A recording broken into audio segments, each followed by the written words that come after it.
Welcome everybody. We are here at day 5 of the Atelier for Solidarity, organized by the Festival Academy, which is an initiative of the European Festivals Association.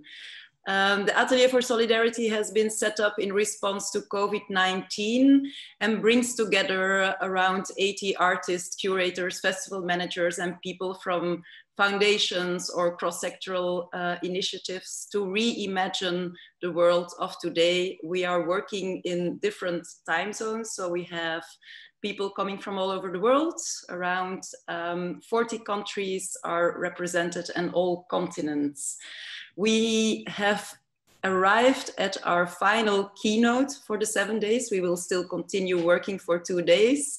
And I'm very delighted to introduce Benjamin van Wong, who is an artist who has done a lot of work around ocean plastics, climate, to raise awareness about it, and who also has to reimagine his world today. So he will talk about that to you. The conversation will be facilitated by South African playwright Mike van Graan, and I hand over the floor to both of them.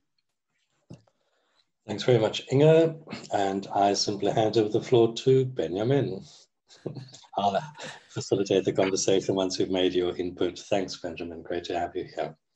Amazing, amazing. Thank you guys so much for having me. So my name is Benjamin van Wong. If you forget it, it's written on my shirt. I wear the same clothes basically every day, even when I'm at home. It's made travel really, really easy.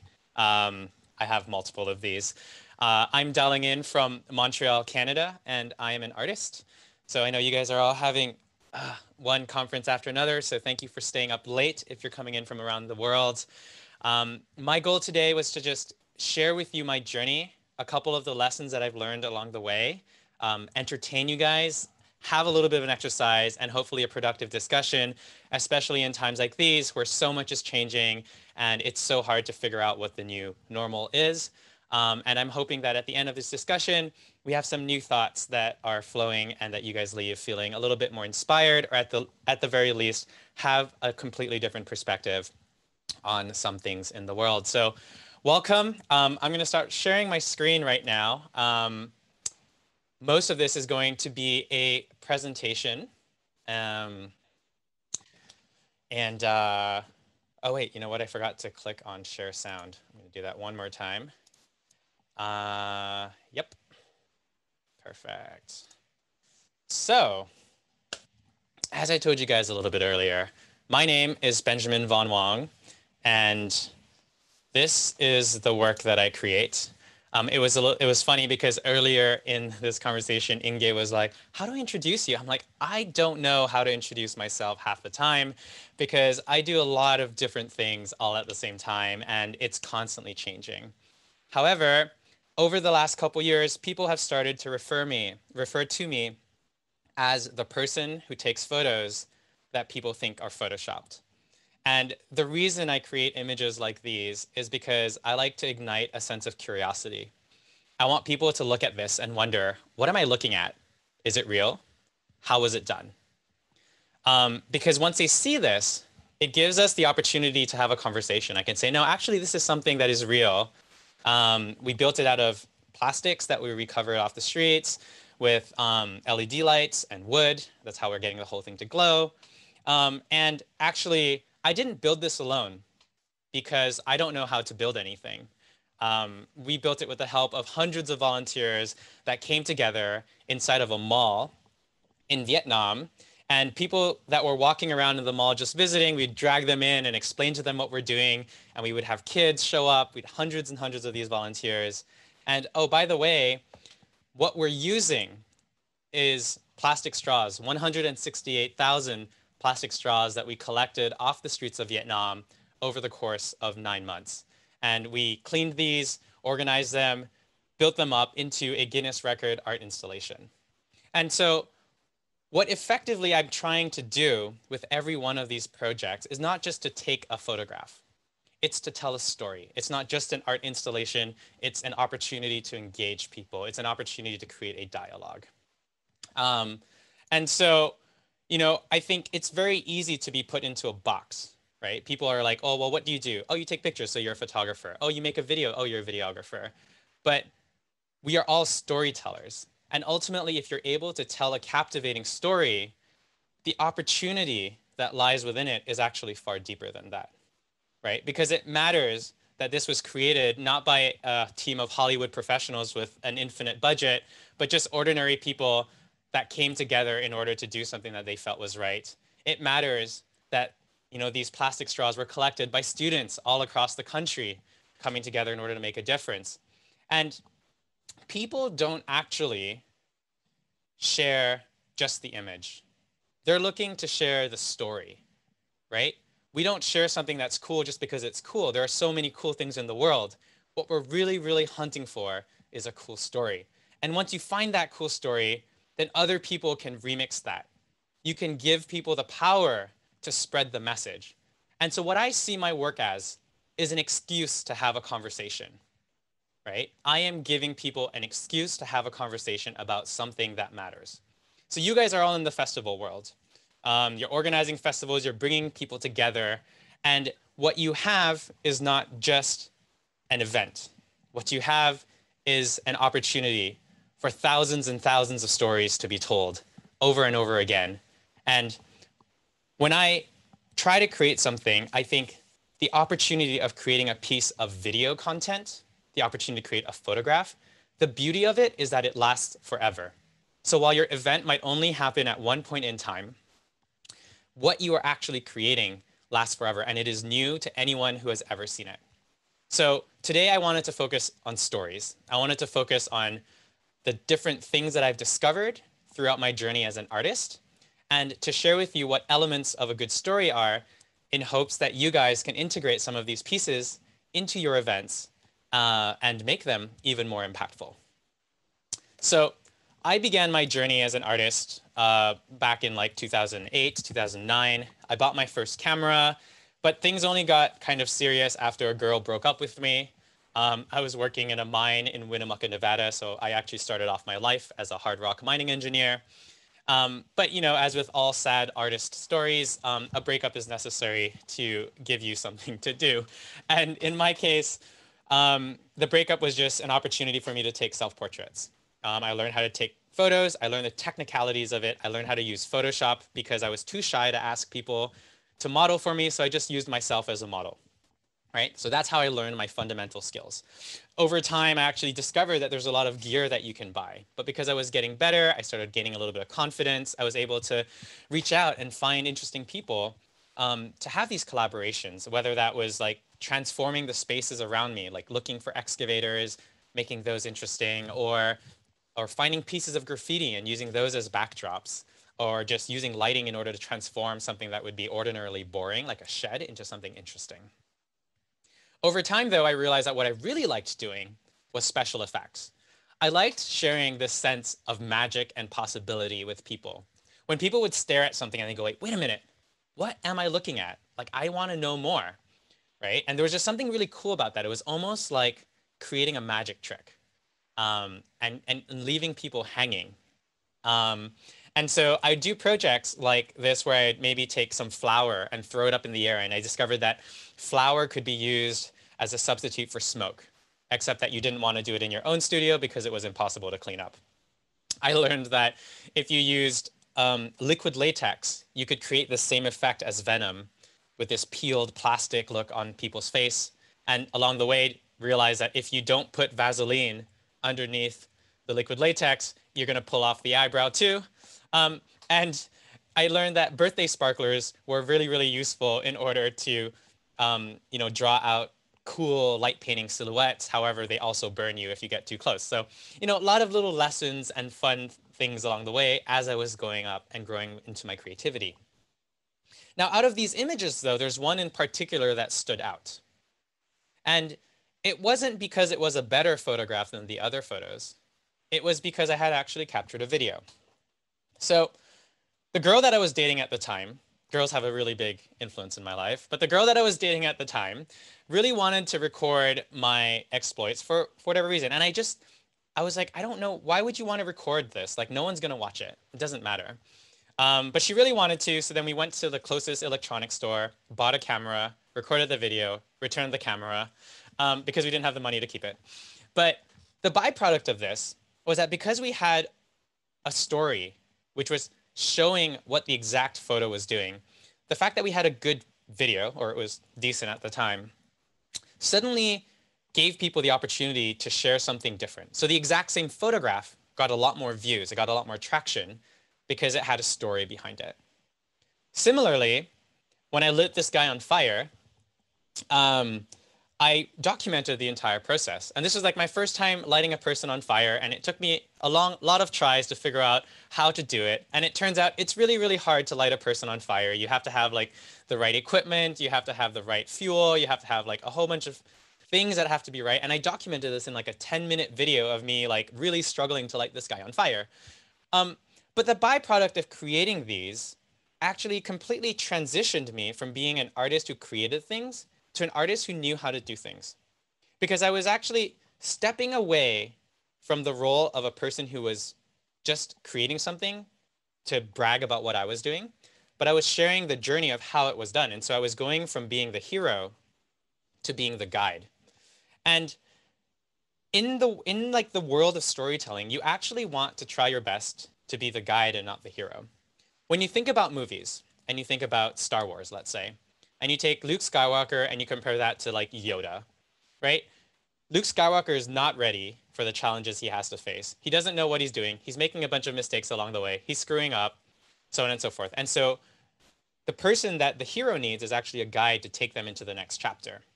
And if you try to fill the space of the hero, if you come in and you say, I'm amazing, look at what I'm doing, you should all be like me, that doesn't give other people the opportunity to be the hero. So by positioning yourself as the guide, however, saying, this is something that I've done, this is how you can do it too, is a lot more empowering of a situation. So I know you guys are in the festival world, so maybe it's a little bit less obvious, but instead of flipping it around as like, we're going to throw the most amazing festival in the world, it's more like, we are creating a festival that will help you unlock something within you, right? We have hosted the biggest festivals in the country. We know how to create a really strong experience. Come join us so that you can be a part of this transformation. Like, it's a really small shift, but it makes a really big difference because it shifts you from being the hero into being the guide. That's the first thing. So as a result of kind of learning how to do all these like weird, crazy experiments, I started bridging new connections with different individuals.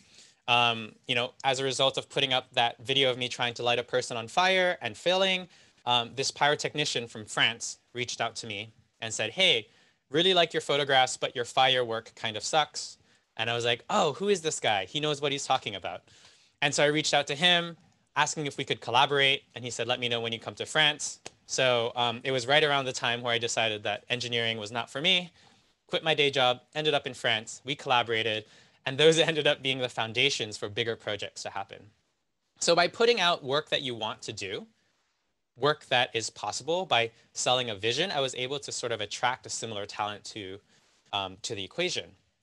However, I had a problem because just because I was doing cool work didn't mean that it was getting noticed. I wasn't really able to spread beyond the photography community.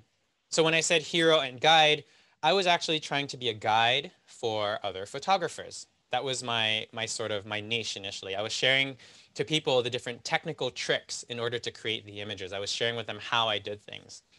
But the problem is photographers don't hire other photographers, right? It's not the right marketplace to be in. If you're an artist and you want to be hired, you don't want to market to other artists unless you want to do tutorials, which is not something that I was that interested in. So I had a little bit of a challenge. And it was only after I did this project of mine that was like completely random that everything turned around. And that was after I tied a model 30 meters underwater in a shipwreck in Bali while I was on vacation. And so we tied the model 30 meters underwater in a shipwreck, did this photo series, and this one like blew up online. I think this was like 2013. Facebook still had trending on the side, you know, like the 5 trending topics.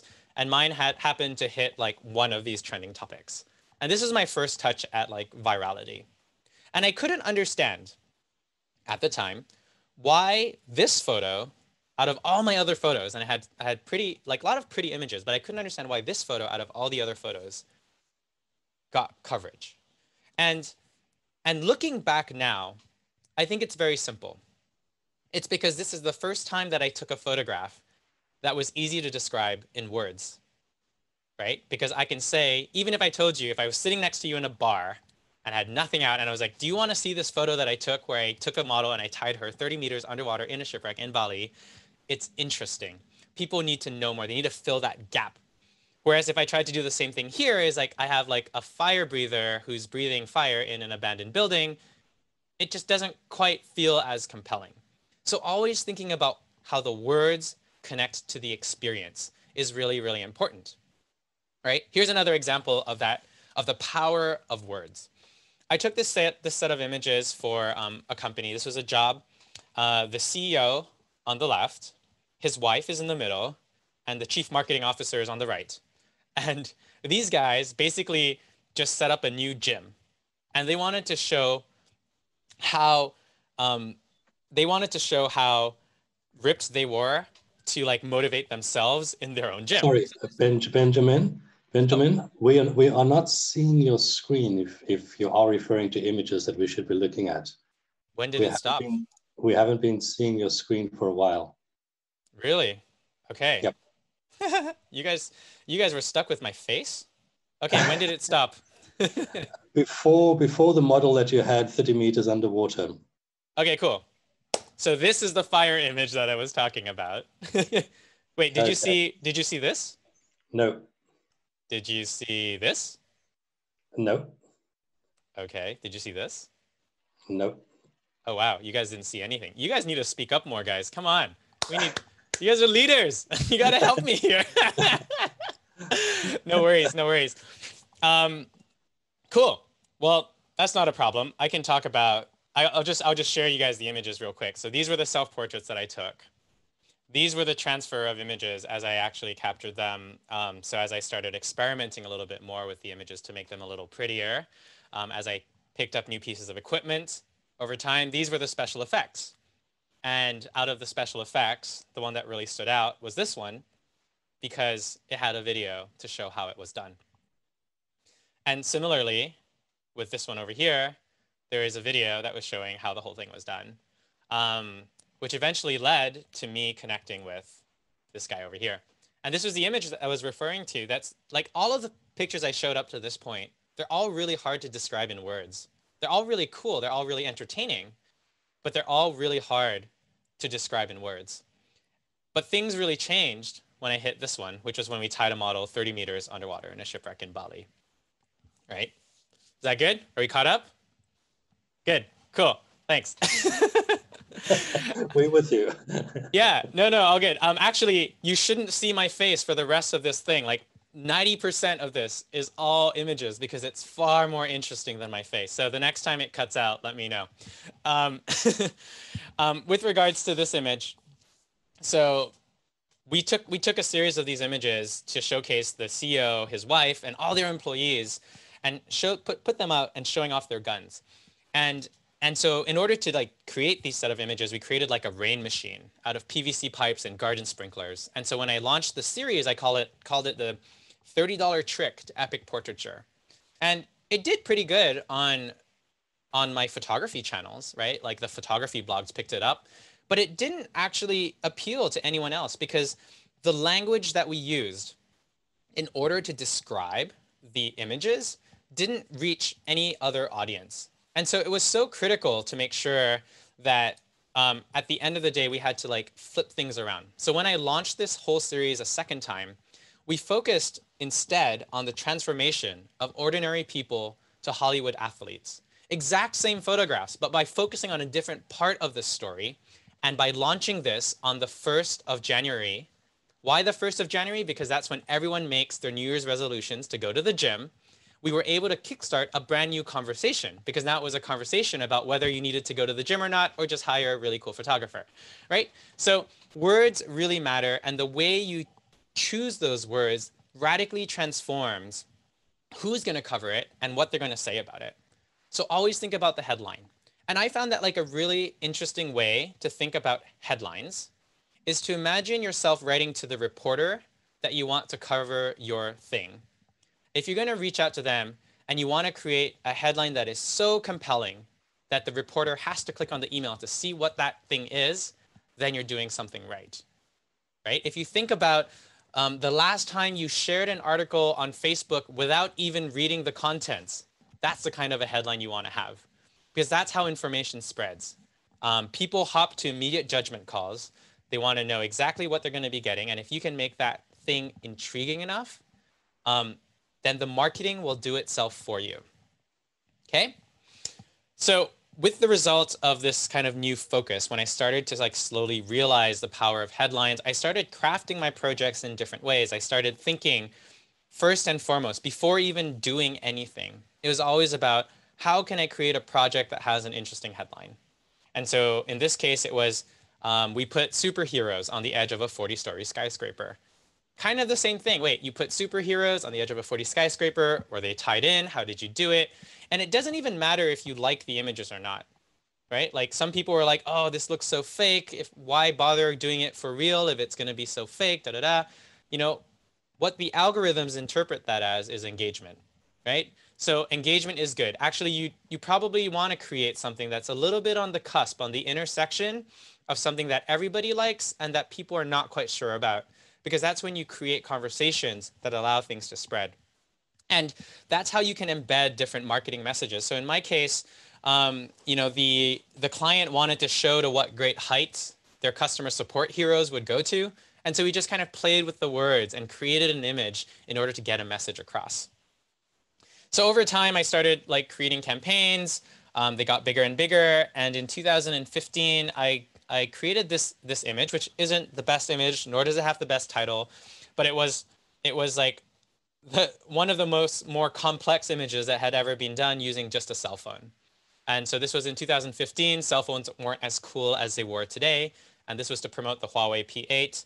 I got hired to do their global campaign because they had seen my firework in the past because of the video that I had put out of the guy that I was really struggling to light on fire. Anyways, it all kind of, one thing always leads to the other and you never know where it goes. And it ended up on the side of all these different buildings, basically a dream job. I think as an artist, the dream is to make money doing what you do best.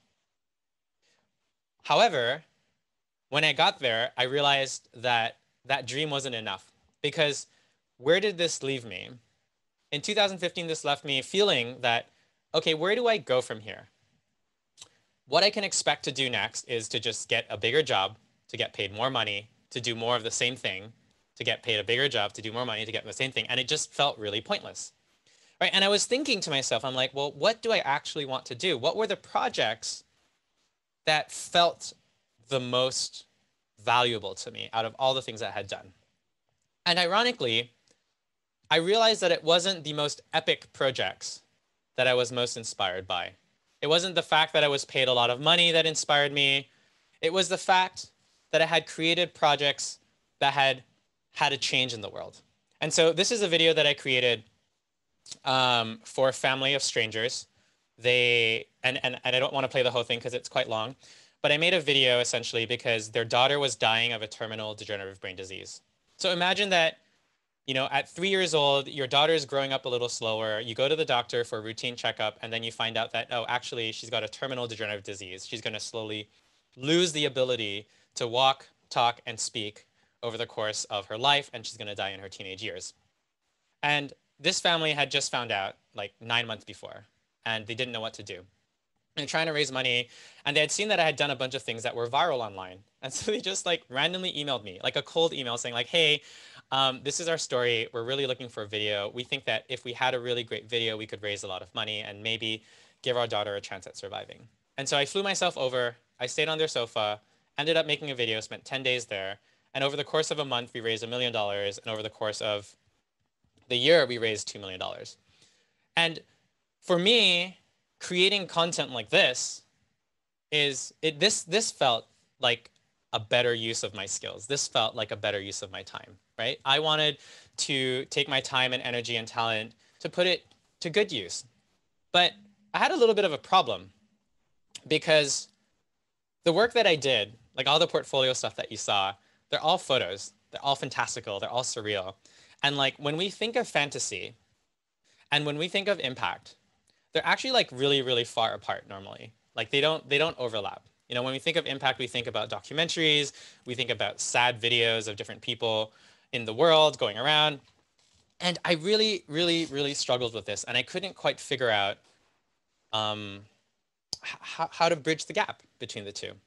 And I think that that place that I was at in 2015 is actually quite similar to the place that I'm at right now in a time of COVID-19. Because we're in a place where all the things that we were once good at might not matter anymore. Yet we're looking for a sense of purpose and feeling that we want to bring into the world, and we don't know how the two fit. And so I wanted to like take a break here, and I just wanted to give you guys a quick little exercise. And I want you to take 5 minutes to maybe just sit down and take a pencil out and just write down how it is that you want to feel, or rather, how do you want other people to feel when they go to your events? How do you want people to talk about it? How might you pivot in this current state? Just take the time to think about it. Think about the value that you have to bring to the world. And maybe think about what you need to do next. And I think it's rare that we have the time to do that. So we'll just take 4 minutes and 30 seconds to do this, and I'll continue the stories.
All right.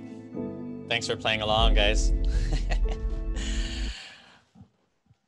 I hope that was interesting. One of the interesting things about COVID-19 has been the opportunity to slow down and to do a little bit of thinking. And one of my friends ran me through an exercise, which was just listen to music while writing down your thoughts as they come. And I realized how much I enjoyed doing it, and I just never take the time to do it when the world is busier. For you guys, I'm not too sure what the results have been. If you want to share, you're more than welcome to drop a line or a word or anything into the chat so that others can be inspired. But for me, I think what I am constantly trying to do boils down to one word, and that is, how can I be effective? How can I be the most effective version of myself? Meaning, how can I put in the least amount of work to have the greatest results? Because I think I'm kind of lazy. You know, when I grew up and I would have to help my mom hang laundry or something, I'd always be looking for the shortcuts. How can I get the most done in the least amount of time? And I think as I've grown up, that's translated into something else. It's kind of like, how can I have fun making a difference in the world? And it took a lot of experimentation. I think for me, trying to figure out how my skills mattered in an ever-changing world was just a really complicated process. And initially, my strategy was to reach out to nonprofits. I think I had the idea that if I just created work that was good enough, and I could go around to nonprofits and say, hey, look at all the work that I have done. This is my portfolio. Do you want to work with me? I would get offers, but no, even if I was trying to work for free, no one has time to waste, right? And so eventually it led to just me having no choice but to go out and experiment and play and figure my own things out. And I didn't know what to do or how to do it. And so it was a lot of playing around and failing and figuring things out along the way. So I kind of, for this second half of the exercise, I just wanted to share with you guys some stuff that I tried, some that worked better, some that worked less good, and how they came about. So this image that you see on the screen, if you see my screen, I think you see my screen. This image you see on the screen is a shot, one of the first climate-related images that I took. And it was because my girlfriend had the idea of using storms as a metaphor for climate change. See, girls, very important in my life. And so she was like, why don't you just put an ordinary person doing something with a big brewing storm in the background? And I was like, oh, that sounds like fun. It was an excuse for us to go on an adventure together. We found a storm chaser. We went storm chasing for a couple weeks. We found an ambulance to put all this stuff in. And then we went, and so in order to do this project, there was a whole fun component, but then there was a work component. And the work component was, okay, if I'm going to be creating a project about climate change, then I need to actually take the time to listen and see what climate change is about. And so this was the excuse for me to learn a lot more about the issue. And so I was trying and experimenting and figuring out how might I use the sense of adventure that we might share with someone, and how might we combine that with something that's really important. You know, I was inspired by different things like movies, where I would try and figure out, well, what happens if I take the things that I'm really good for and I smash them together with other worlds?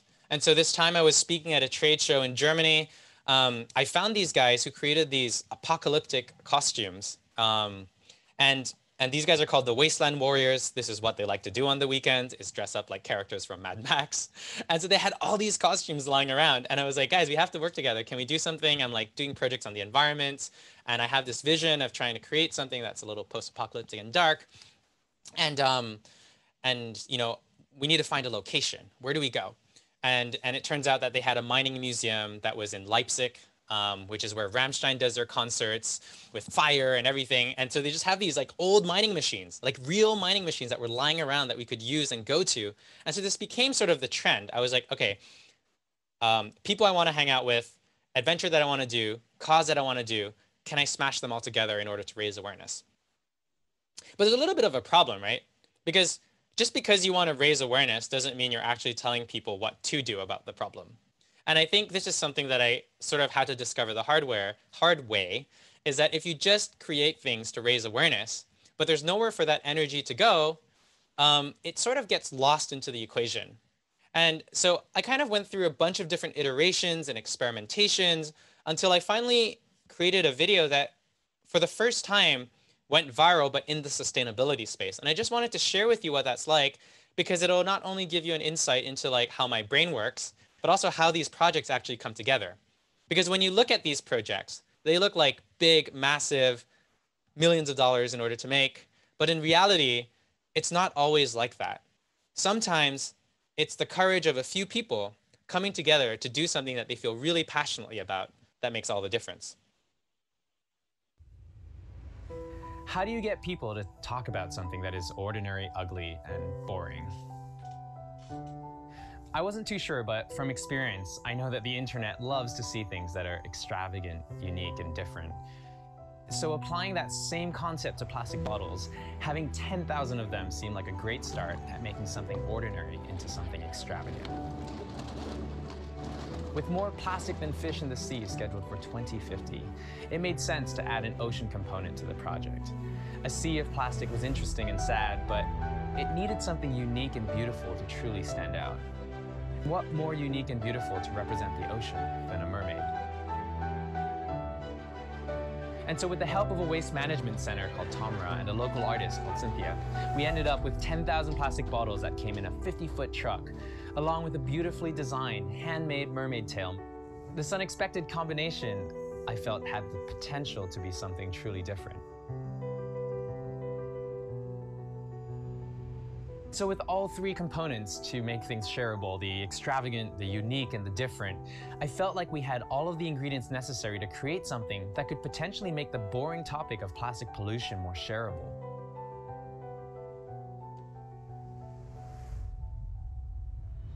As the shoot deadline creeped forward, dozens of volunteers joined us in our quest, contributing whatever they could, from helping us clean and delabel thousands of bottles, to rigging up my camera to the ceiling with plywood and pulleys, to borrowing a 52-inch TV from Costco. For the mermaid, talented artists came together to transform our beautiful model into a believable mermaid. And before I knew it, all the pressure was on me, waiting to see if the concepts would work or just be flushed down the drain.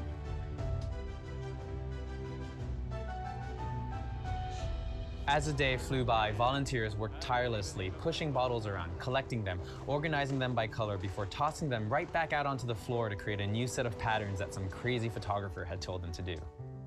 Slowly but surely, an extravagant, unique, and different series appeared, just like I had hoped. But deep in the back of my mind, one nagging thought remained. How much difference could a series like this possibly make in encouraging people to stop using plastic bottles? Honestly, I'm not sure, but I guess I'm about to find out. So that project ended up generating 37 million views on Facebook. This is back in 2016 when the plastic issue was just getting started. And it was the first time that like something that I had done had gotten that much traction, especially within the sustainability space. And it just made me realize that there was something here. So in this case, the call to action, I guess, was to get people to stop using plastic. But how do you actually make that a little bit more concrete? How do you translate that from something that's just beautiful that might shift someone's heart, which is, I think, where we put art, right? We think about art as just something that has the power to move somebody's heart. And I think what artists make the mistake of is that they forget that they can also take control of the end result. And that's been like, I think, the biggest tension that I've really been trying to resolve. That's a gap that I've been trying to close. How can art be used as a tool? And how can we measure the impact of art? How can we quantify what that impact actually is? And that's been something that I've been fighting with and I've been struggling with. And I guess I just wanted to share a couple like ideas and ways that I've kind of gone about it. Even though some are, like, they're not all innovative. Some of them are just normal, but this is like what one person can do when they just kind of experiment and play and go around hunting for the story inside, but the way of empowering other people. So I figured that I knew how to tie a model underwater with you know, in a shipwreck. So the next time that I was off to teach a workshop down in Fiji, I figured, well, if I can tie a model underwater, why not tie a model underwater with sharks swimming around? Because sharks are an apex predator, they're under threat. We kill about 100 million sharks every single year. And it's really hard to have this conversation about it without just showing sad photos of dead sharks. So what might be another way to prompt that conversation, right? So if we take the fear that people have of sharks and we just say, oh, well, actually, we just tied a model underwater and waited for these sharks to swim around. And it took us about 4 days of going to the same places every single day and hoping that the sharks would swim in the same place. And it's really, really difficult to get sharks to pay attention because you can't make noise underwater. You can't point them in a direction. They just do whatever they're going to do. And it ends up becoming, like, once again, a story and an opportunity to have a conversation. And if the art can create the spark of inspiration for someone to pay attention to something that they wouldn't have otherwise paid attention to, how might I transfer that energy? And when you go up to a nonprofit and you tell them, hey, I have an idea. I want to tie a model underwater with sharks swimming around. You want to support me? Like, they say no. And they say no because it's a risk. And no one wants a risk. And a commercial company would actually say the same thing. So at the end of the day, I didn't let that stop me. I just found the partners that were willing to be a part of this project. We went ahead, we shot it, and then we took that final result and then looked for a nonprofit that was going to launch a campaign soon and said, hey, can I support the work that you're doing, right? And what we ended up doing was attach this campaign to a cause that was going on, which was the supporting of a shark sanctuary that was going on, that was getting created in Malaysia, which actually got created. And we're able to get 86,000 petition signatures on this single video alone, right? So a transferring of the energy, not just saying, I'm going to release a thing, I'm going to touch people's hearts, I'm going to hope that it's going to go from here, but how can I connect the art to something measurable, something impactful, something tangible? And that's something that I've been trying to do. And now petitions are soft and squishy, but if you deliver them to the right person, they can actually make a difference. And that's something I think is really interesting and important to remember. The other thing that I've been trying to do is with companies. So finally, after creating something that companies could understand and they could go, oh, so you know how to make art with waste. Do you think you can do the same thing for us, but slightly different, right? Companies are very similar to nonprofits. They want to be innovative, they want to be disruptive, but they don't want to take any risk. And that's kind of like a little bit of a problem. So what they end up doing is saying like, oh, I want you to do the exact same thing that you already did, but I want you to do it slightly differently with our story. And so I had this opportunity to work with Dell. They heard me speak on a panel at South by Southwest and invited me to like create something with past electronics. And the goal was to represent how past electronics could be used in order to power future technologies. And so we took imagery from all sorts of places. You might recognize this spiral from the 2049 Blade Runner movie, which looked like solar panels all coming into the center. In order to make the girl's hair go up, we used a leaf blower. There's actually a drone flying overhead for the lighting. And so it's all these like fun, interesting story bits and details that allow you to like have a conversation with a young person, right? So one of the interesting byproducts of this project was that it actually allowed a lot of the Dell employees to talk to their family about the work that they were doing. And to be able to have that conversation is really interesting.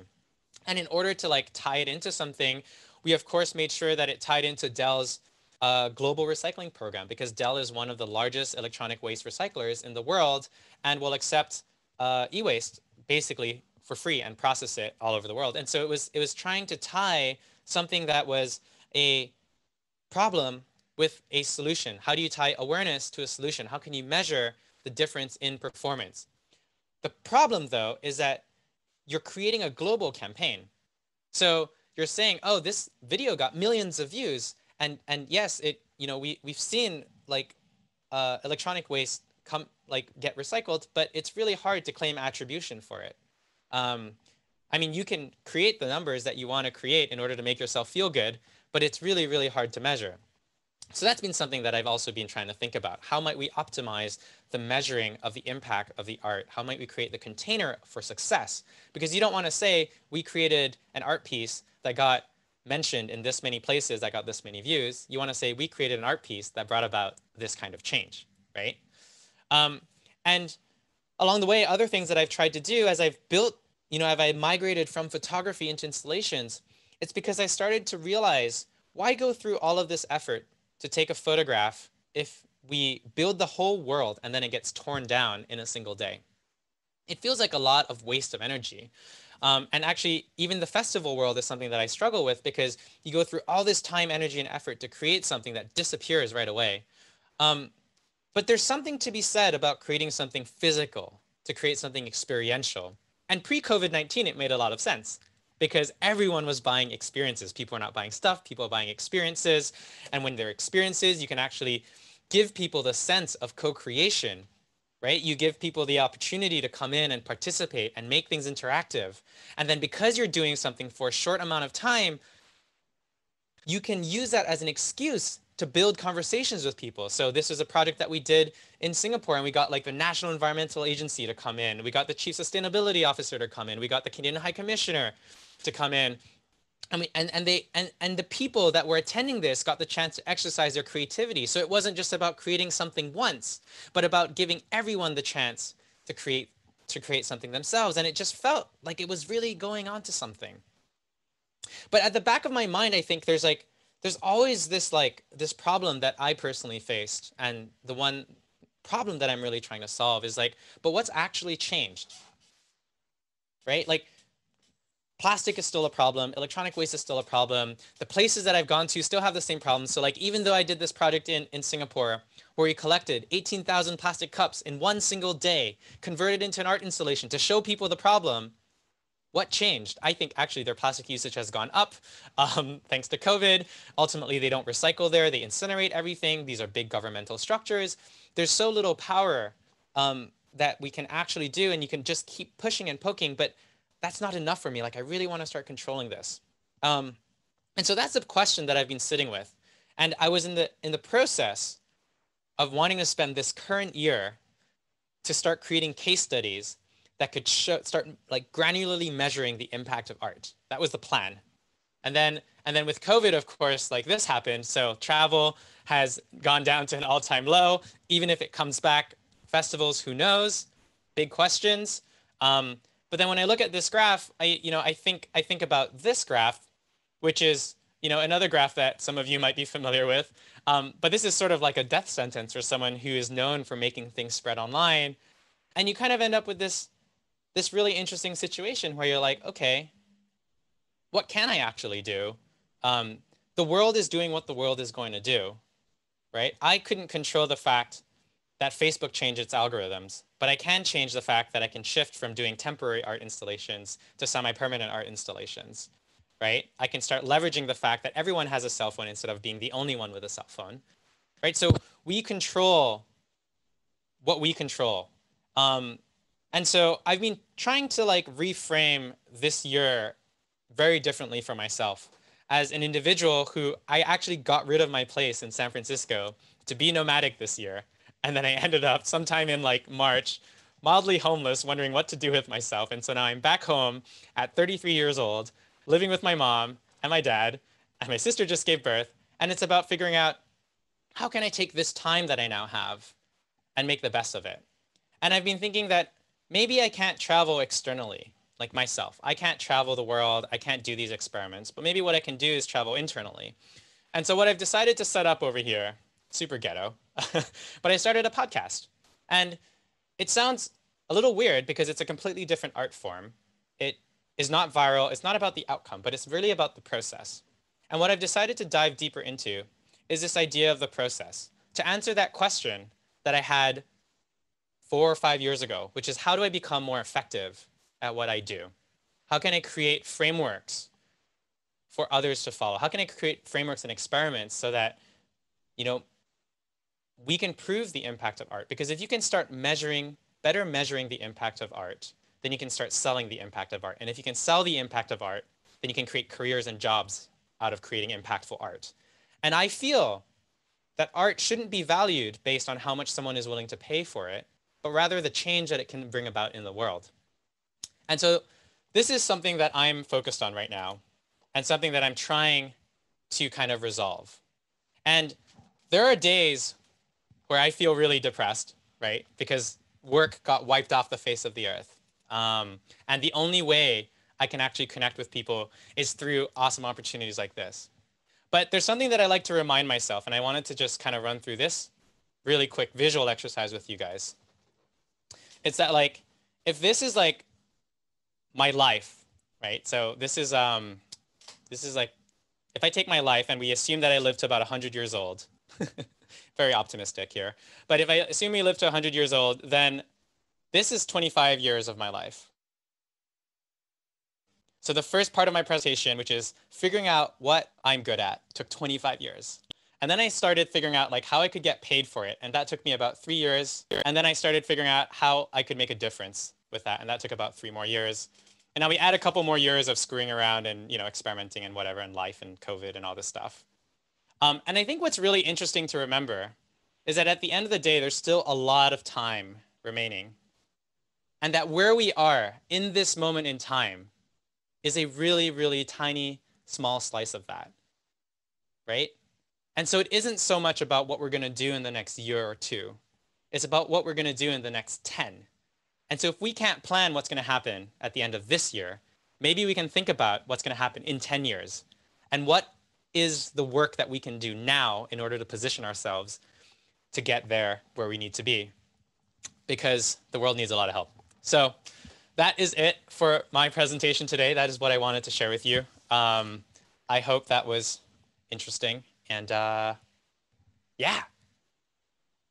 That was great, Benjamin. Very, very inspirational, and tying up with so many of the themes that have kind of emerged over the last week with some of the other keynotes as well. In some way, you've given us a very practical demonstration of how art can change the world, or how we can try to let art change the world.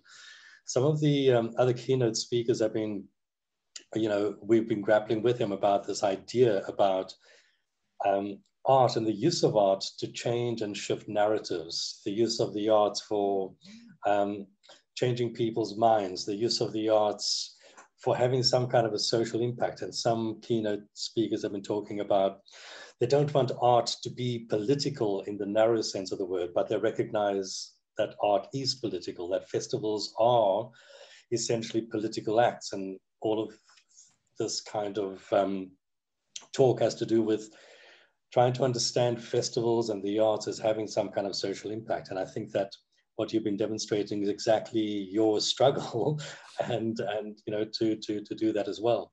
So this has been incredibly inspirational because, while we're all working maybe as festivals to try to do it, you're doing it as an individual. And I think that many individuals kind of struggle with that question, how can I make a difference as an individual person, individual citizen, given all the structural kind of challenges within the world? What difference can I make as an artist? And I think that what you just presented to us is incredibly inspirational and an example in that regard. So thank you. Thank you. Folks, this is a time for you to ask any questions, to say any things. Maybe, I'm not sure if you're seeing the chat down the side, Benjamin, what has come out of your reflections, some of the reflections there. Yeah. No, I mean, based on what you just said, like, what can we do as individuals, or what can we do as organizers? I mean, like, I think one of the problems is when we think of art as art with a capital A, we think of an output. We think of something that is produced, right? So it's a painting, it's a drawing, it's a video. But art, the process of creativity, the process of bringing people together to have conversations that they wouldn't otherwise have, the process of just actually experimenting and being fluid and being the sort of the grease between the worlds, I think is a skill that we often don't see as. So I almost wonder, with a festival, I find the format really interesting. And this is a great opportunity. I can complain about it because you guys are all here.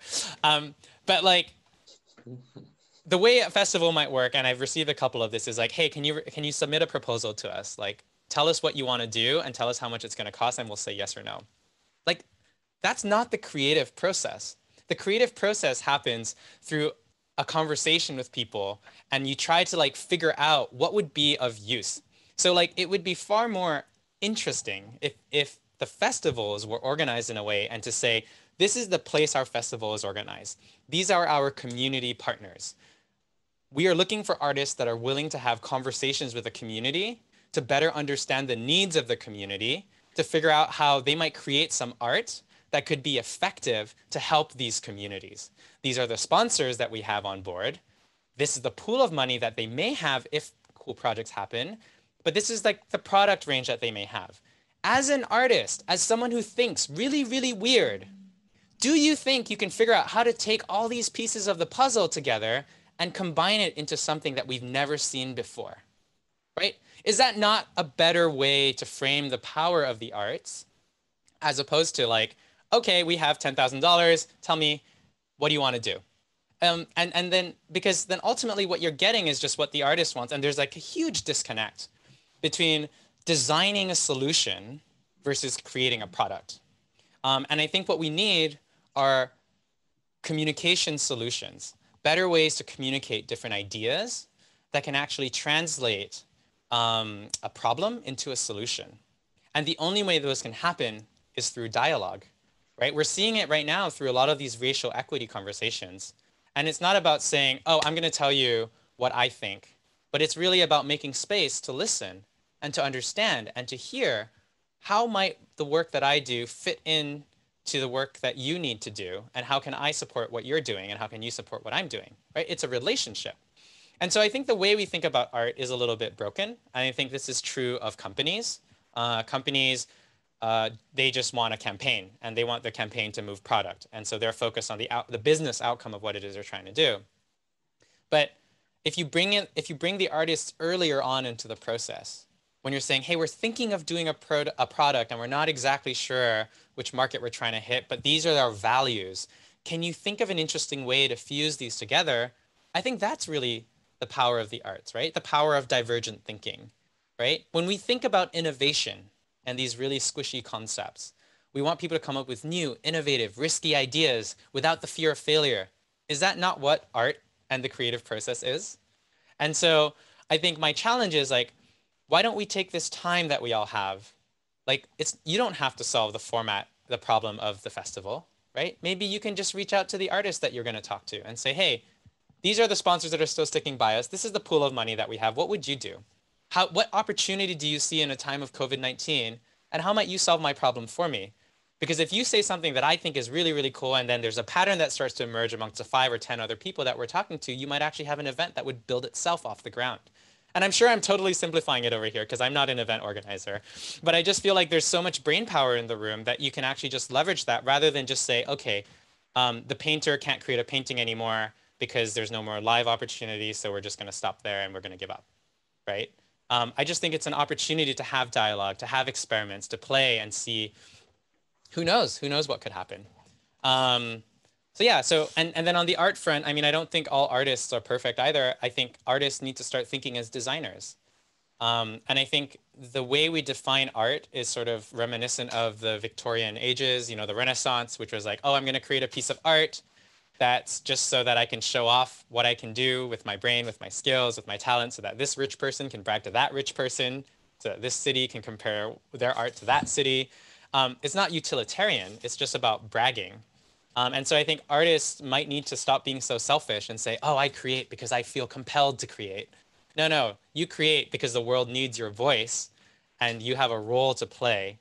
And so please use that power, the power to affect people's hearts and minds, to close that gap, to get us to where we need to get to in the next 50, the next 100 years. And it doesn't even matter what issue you decide to tackle. Whatever issue you decide to tackle is interesting. So that's my mini rant. Well, thank you for the mini rant. It's interesting as a basis for curation in terms of what you were saying. And I'd like to maybe get some of the responses from the festival managers here.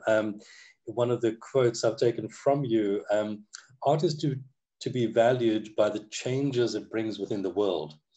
Now, if that's a starting point for curating a festival, how would the festival managers here feel about that as being the basis for curating a festival?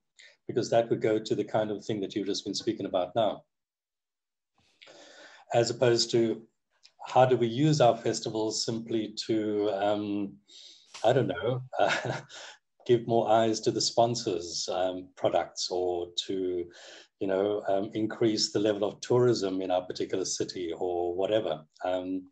Those might be valuable in their own right in some ways, but if one uses, how can art change the world as the premise for what one is doing, that's quite a fundamental shift to how we would go about curating festivals and our art programs, no? Yeah, I wonder if one of the ways to design this differently is to just simply think like, what is the state change that you want to have? Like as a result of doing a festival here, let's change something. Let's do something that was never done before. Let's change. Let's help a community push something in a direction that they needed to, that they couldn't do unless 50,000 eyeballs were on it. You know, how might 100,000 views on this thing change the course of history, right? And I think thinking about the possibility of bringing attention to an issue is just really empowering, because that's what we do, right? If we're going to be convening the world in a place to talk about a thing, well, what can that do? And there's always going to be an internal transformation and an external transformation. But like, one could argue that by, you know, by making meals for the homeless, just as like a really bad example, but by making meals for the homeless, it's not just the homeless that benefit, it's the people who are making the meals who benefit, right? You have like a two-way street. And now if you can go one step further and not just feed a bunch of homeless, which is treating an acute issue, into actually like housing people, which is treating a chronic issue. What if the temporary housing that was built for the festival ended up becoming housing that could be, you know, semi-permanent for people to actually have transitional housing in order to get back into the world? That becomes so much more interesting of a conversation. And you know what? The festival will get a lot more attention because it's not just a festival anymore.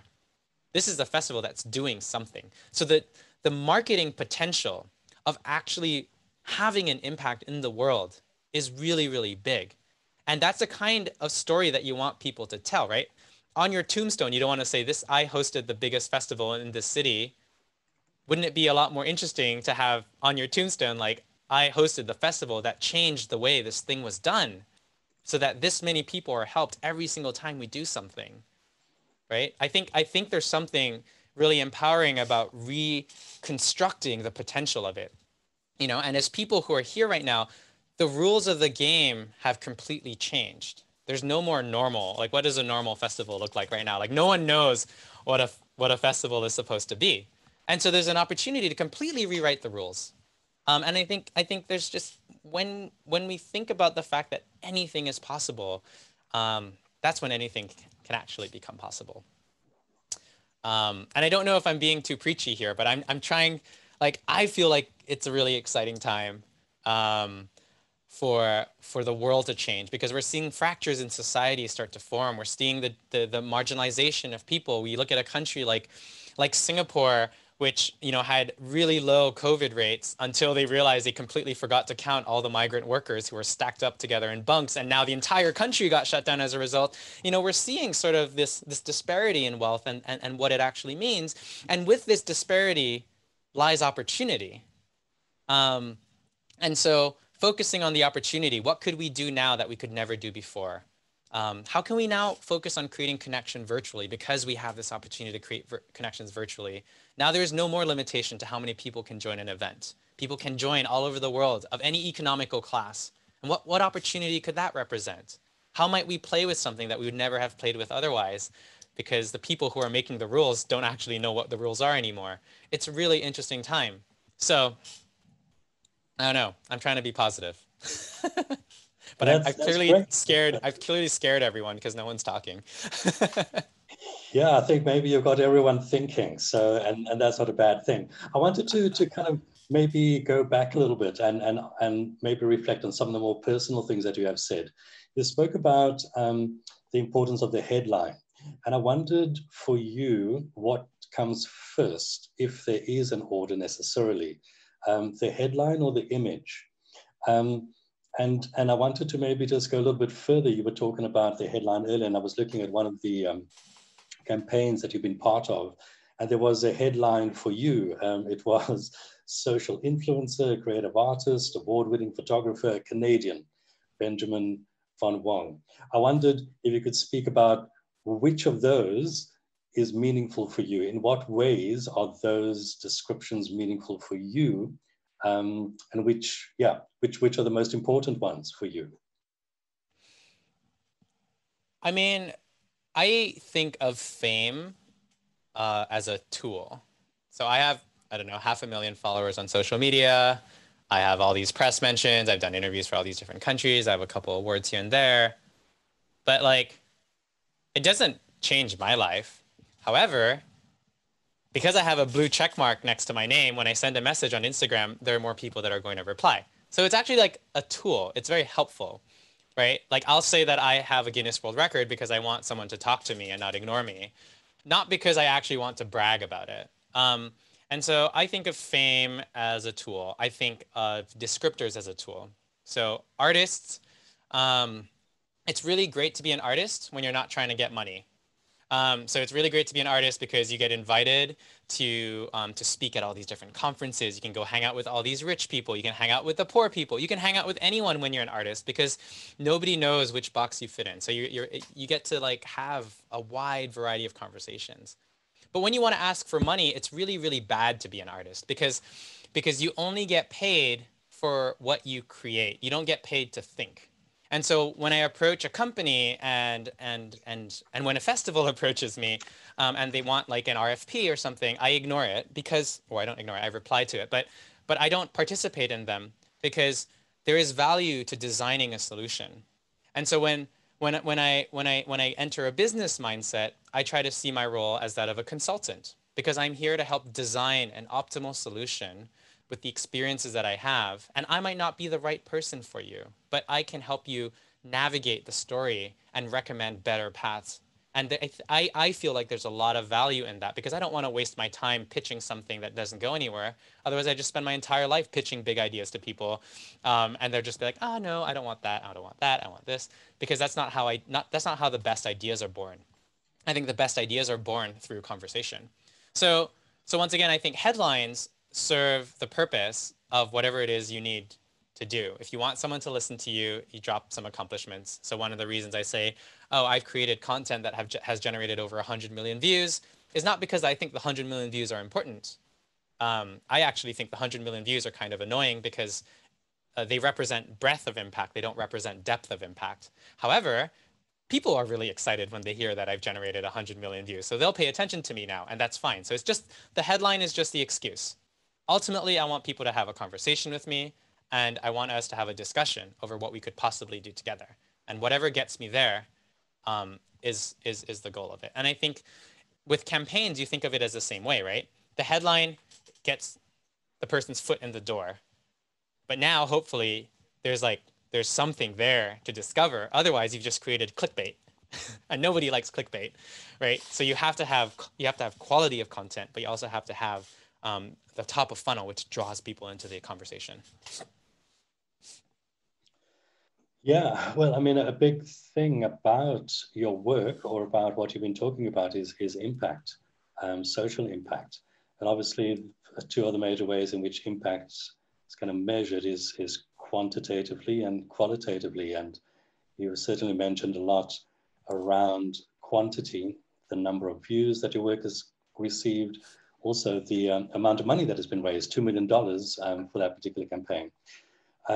What have been some of the qualitative dimensions of your work that you feel particularly proud of? I mean, qualitative is so hard to me because I don't know, what is the value of changing one person's opinion? Like how much is that worth? And I have a bunch of stories of people who come up to me and be like, as a result of what you did, I changed the policies of how I do X or Y. And sometimes those people are higher up in the food chain. So I had a person come up to me and say, hey, thanks to your electronic waste video, I actually collected all the electronic waste of my building, which filled up like 2 pickup trucks, and we donated them responsibly instead of throwing them into a landfill. Like that is a qualitative anecdote of the things that have happened. And I've done surveys in the past of my work. So for example, the installation that I built, so even though 80% of people already knew that plastic was a problem, it changed the opinions of 91% of the people that viewed the installation because they were able to see how small actions added up. And so I have these survey results, but I think that qualitative is strong because people remember stories, but I also think it needs to be, ideally, you would find a way to fuse the two together. And I think you can fuse the two together by actually wrapping things around a state change, right? If you take something from state A to state B, so we hosted a festival and made it plastic free, and as a result, we got all our partners to also go plastic free, and that's resulted in a legacy so that from this point forward, the amount of plastic that was used has gone down, right? Like, those are the kinds of lasting legacies I think you kind of want to try to create as much as possible. And the only way to do that is to ally yourself with a local grassroots community who's already been doing the work for a very, very long time. And so I actually think that when we think of what we do as a piece of a complex system, and the ability to apply pressure points by attracting a large quantity of eyeballs, that's when things become a little bit interesting. I was going to ask, how have you managed to get so many volunteers to volunteer in your projects? Well, I think that, so now that you've seen my work, if I told you that I was coming to your city and that we were going to go and break a Guinness World Record together and that we're going to create something that was going to attract the attention of the entire world, and this is going to be a once in a lifetime opportunity because I don't really know when I'm going to be back, I guess that confluence of things, of saying you get the chance to be a part of something, you're not just there to clean something or to stick something onto something else. You're there to be part of something greater. You're here to own a piece of history. You're here to participate in something where you get to meet like-minded people, right? So the reason you show up, so this is the way I like to think about it. People like to spend money to do things that they want to do, but sometimes, rarely, you get to actually have the experiences you want to have without even having money involved. And that's what it means sort of to volunteer. You're giving people an experience that they can have without having to spend any money. And in exchange, you're getting some work. And so really, I think the way of reframing volunteers isn't so much, you're not taking their time, you're giving them an experience in exchange for their time, right? And so always framing whatever it is you're trying to do as an opportunity for people to work together and for them to do something that they've never done before and to meet like-minded people, I think is like the right way to think about volunteers. So I don't think about volunteers as what I can like gain as much as like what we can experience together. Cool. Well, there's a message for many festivals that are depending on volunteers. Megan has put in something in the Zoom group chat rather than us reading it. Megan, maybe you'd like to, just so that it's not just my voice and in this particular chat. Come on, Meg. Yeah, sure. No, I was just agreeing that it's not enough for the art to be created or presented. It's about what happens afterwards. What action is inspired as a result of the art. There's actually a really concrete example. I'm calling in from the Washington, D.C. area, and you might have seen this really beautiful mural that has been painted on the street that leads directly to the White House. It says Black Lives Matter, all in like on the ground in yellow. And when it was first unveiled, it was approved by the DC mayor to be created. And when it was first unveiled, there were a lot of people really, excited about that. And then the Black organizers on the ground were like, this is a distraction because the mayor actually has moved to increase the police budget for the upcoming fiscal year. And that is actually one of the demands of Black Lives Matter's organizers, is to actually reduce funding, defund the police. So the act and the art is beautiful, but it is about what happens afterwards. What is being taken away from the art? And I work at a performing arts center. We're working on an upcoming virtual season. And we've been talking about ways that, if we're presenting a theater work that is around immigration and undocumented immigrants, what can we do to connect audience members with nonprofits that are exploring those issues and supporting those populations? What resources can we point people towards to learn more about the issue so they don't just walk away from the performance saying, oh, That was really great. I learned about that story and then move on with their lives. So I just wanted to yay, I agree. I just wondered, maybe in that regard, Benjamin, if you've ever felt that in a way you've been co-opted by commercial imperatives in order for you to serve a commercial agenda when what you wanted to really pursue was a more artistic or, social impact one. Yeah, I mean, I think that's at the end of the day, I'm a dude. Like I don't have an organization behind me. I can't change the way the world works. And so, when I get the opportunity to work with a company, there are companies that I will not work with that I have said no to on principle. However, what I do also believe is that ultimately, unfortunately, we live in a capitalist world. And so we have to find a way to play within those frameworks. And so while we can navigate the world and just constantly point the finger at the guys who are not doing the right thing, I think we also have to find a way to bring these companies who represent a lot of power and show them like when they do the right thing, people really like it. And so like, because they're going to spend their quarterly marketing budgets no matter what. So how can we like leverage that spend in an interesting way? So how can we take that opportunity that they're going to be spending the money and put it to good use and show through like positive reinforcement that their money can go to more good? That being said, I do think there's a struggle because, as I was mentioning a little bit earlier, companies are just they're focused on an output, right? Like as part of their quarterly budget, they need to come up with a campaign, and this campaign is supposed to move this much product. Like it's very soulless, very numbers focused. And so guiding them down the path of like saying, no, actually, in order to make sure that we have the impact we say we want to have, we need to have a lot more conversations that they're not willing to pay for because no one else has asked them to do this in the past is always a struggle. But I don't really know of a better way to make progress happen, except to continuously try to educate them and to show them a better way.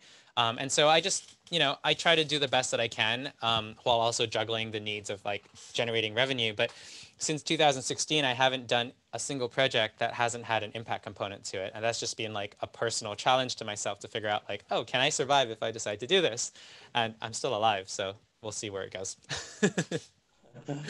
Well, I mean, I think, again, that would be an encouragement to festivals, that maybe quite often festivals are kind of limited by the parameters that donors are setting. And maybe if we change that around and find a different way of curating our festivals, and maybe different funders will come and be partners with us. I also wanted to ask,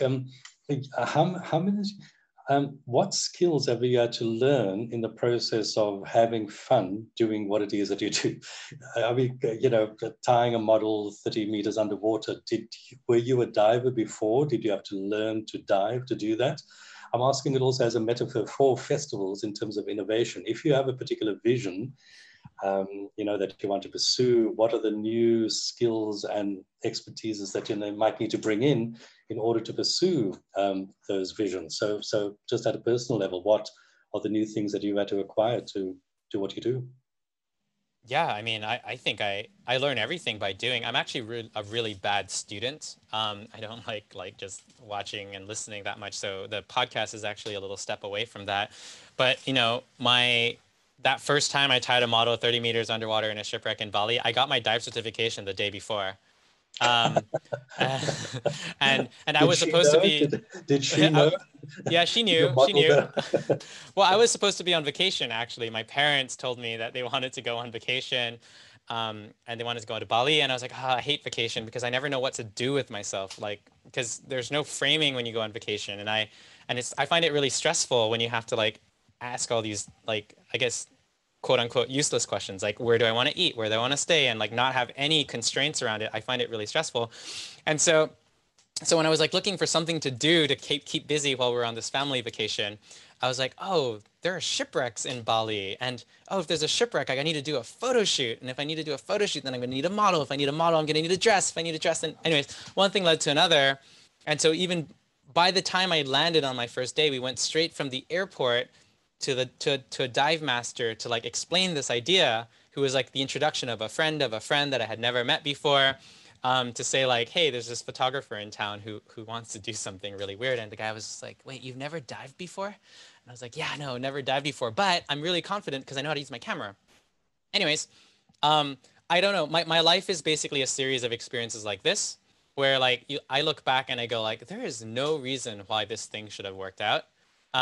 Like the mermaid shoot on 10,000 plastic bottles, the first day of cleaning up these plastic bottles happened the day after my sister's wedding. And I just happened to be in town because I was there for my sister's wedding. And then my mom found this mermaid tail designer who was in town, sent it to me.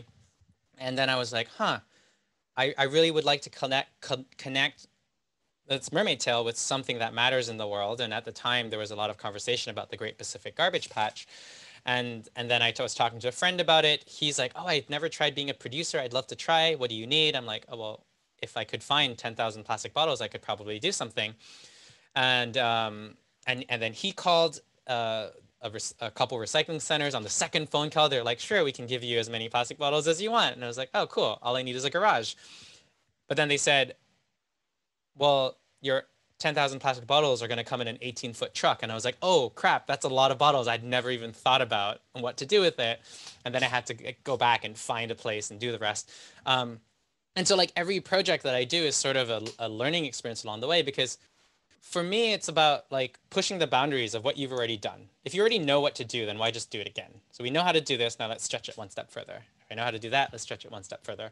And I find that like really, really interesting. I think what I'm really trying to do now with the art is I'm trying not to stretch it in a production complexity direction, but I'm rather thinking of it as like a system. So is it possible to create an installation that benefits the local population, that becomes an entertaining proposition, that can then actually have a social component and an environmental component? And can we stitch all of these together in a way that the art is a catalyst to make something happen? So what if I could create an underwater art installation that kept the locals from illegally anchoring, because it would be bringing in tourist dollars, in a way that the tourists can take photographs of themselves inside of this installation to now educate people on what's going on?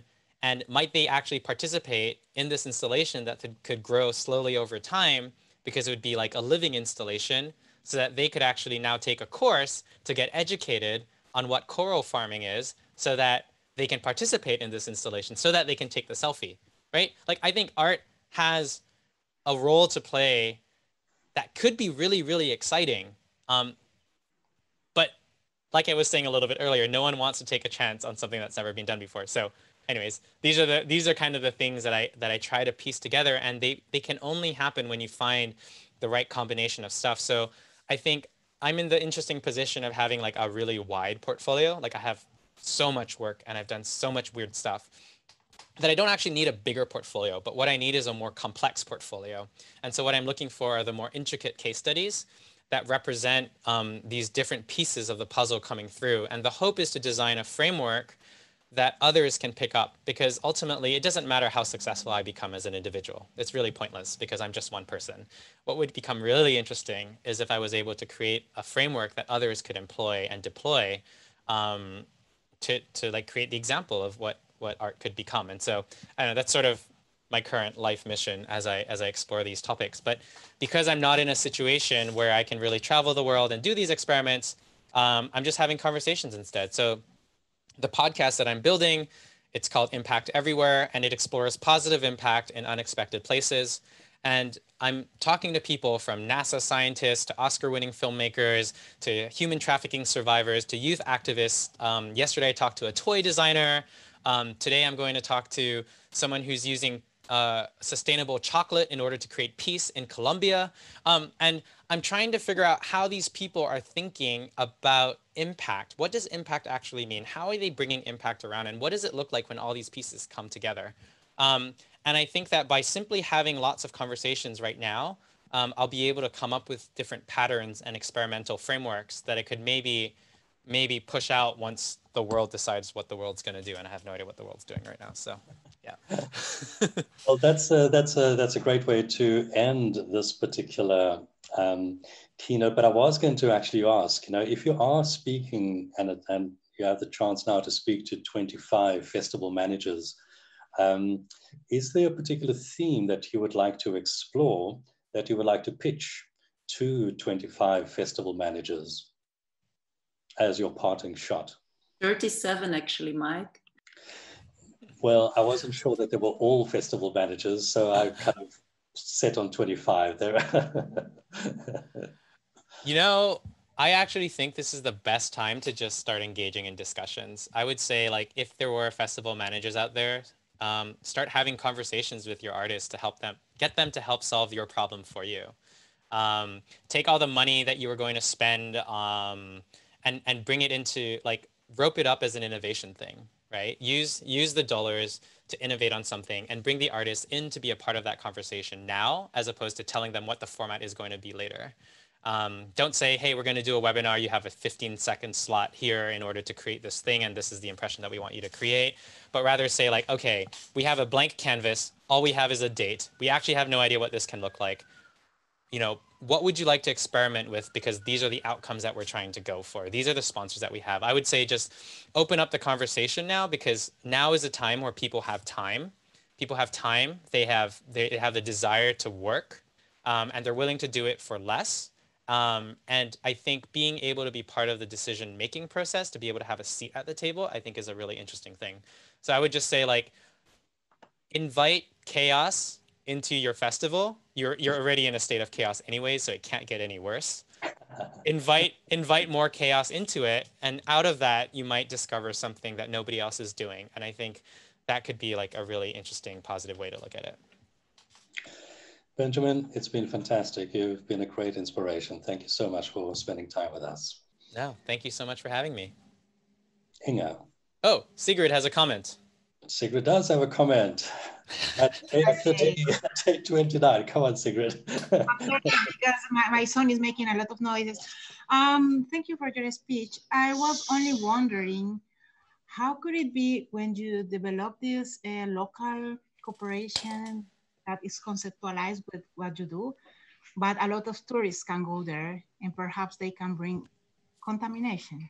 So this is really, it's every time critic about tourism and visits and the balance between local, because it should be really tracking what is do. So do you have already any idea about that? And about the chocolate project, it is called Itapoa, because I collaborate with this project. It's called Choco for Peace. It's a really cool initiative. Yeah, I can post the link in the chat if you guys want to stalk this guy, because I'm like, hey, peace chocolate. He's hiring, like, ex-cocaine farmers to make sustainable chocolate, and and paying them a fair wage so they don't need to go harvest cocaine, which is, like, wonderful.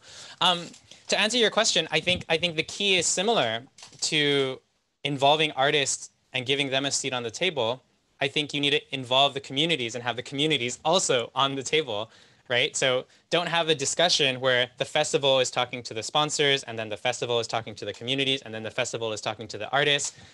You have to, like, intertwine these conversations, right? You want the artists to talk to the communities, to also talk to the sponsors, so that the artists can figure out how to balance these three pieces of the puzzle in the work that they're creating.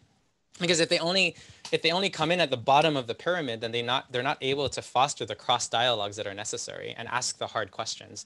And I think oftentimes you want to have the hard questions earlier in the process rather than later. So I personally approached the world as, the first step in any conversation is just to shut up and listen, and to understand what is actually needed, and to make sure to, like, call out the hard things, like, why are you actually doing this? Are you actually doing this because you care, or you just want to, like, make sure that there's a video with, like, your logo on the thing? Like, and I think that too often we ignore those questions.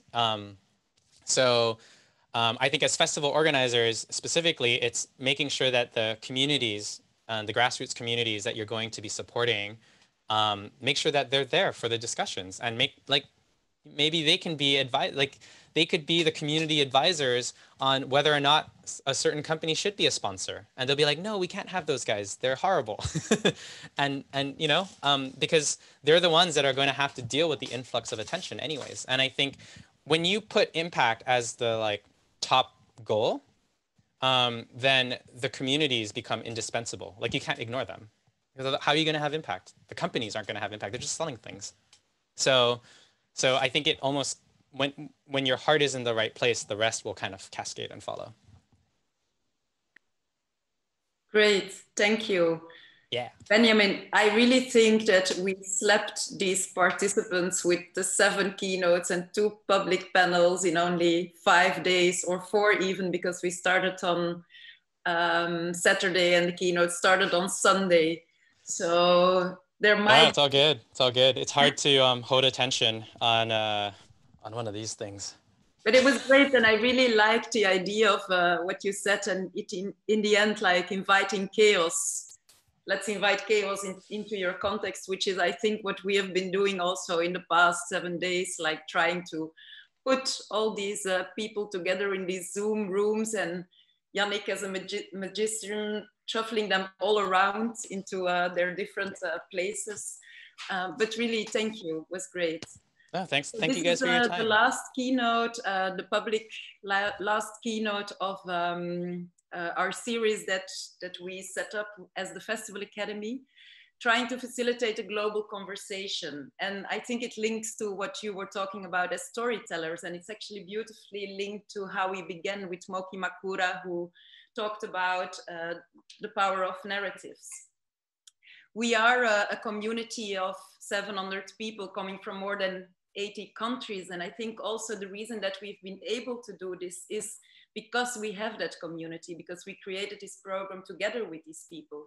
We have had keynotes from the Americas, Asia, Europe, Oceania, Africa, the MENA region.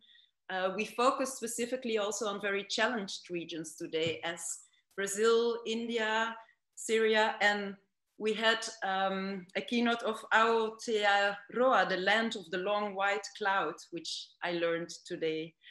So I think it's really about that, about sharing these perspectives and being, to be able to be heard, to be seen, like Hank had us look at each other in the beginning of the days, and to share and to shift perspectives through bringing together all these different people from all over the world. So we will continue that in one way or another. So the videos will stay online for people to watch.